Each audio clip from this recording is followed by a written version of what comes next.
Up next, we've got Nathaniel Wood at minus 335 going up against Muhammad Naimov at plus 255, fighting out Tajikistan.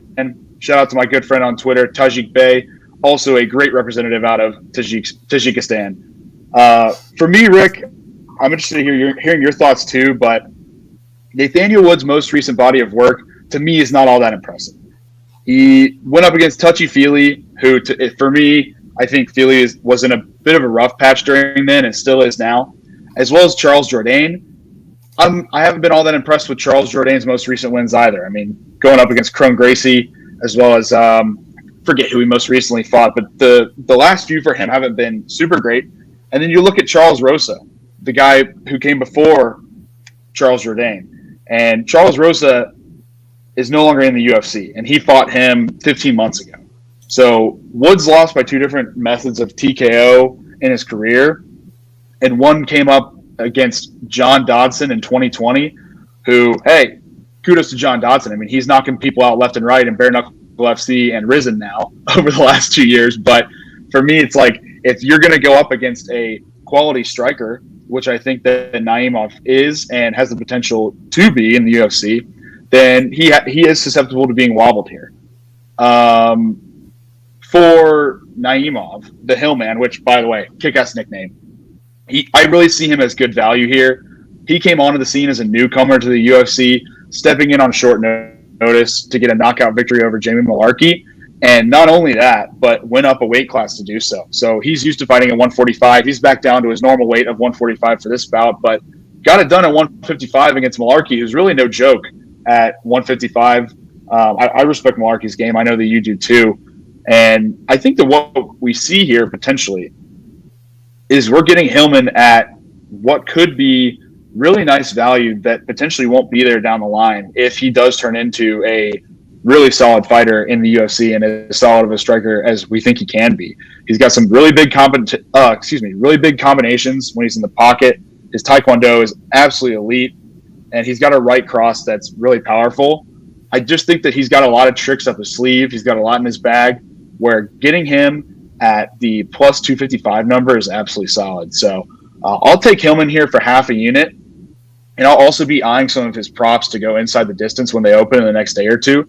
The total for this bout reflects that this one might actually give a lot of value when we see what this looks like when we go to the inside the distance, when we get those inside the distance props.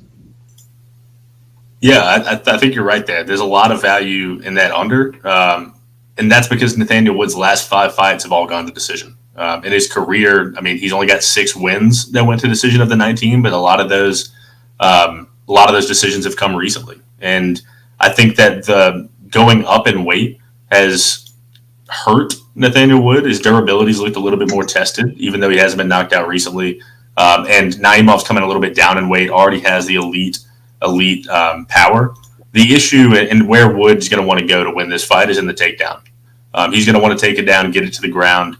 And I don't think that he's going to be able to have that. I think that this fight's going to come into the pocket, and they're both going to want to throw down. Nathaniel Wood loves to play it smart until about a minute left in a round and then get a little reckless. And I think that could hurt him in this fight. I think that the under is a good play. I think that Naimov's going to want to force it and force Wood into those engagements. And someone's going to get slept. I like it being Naimov, just like you. I think that if he mixes his taekwondo at range, he'll have success.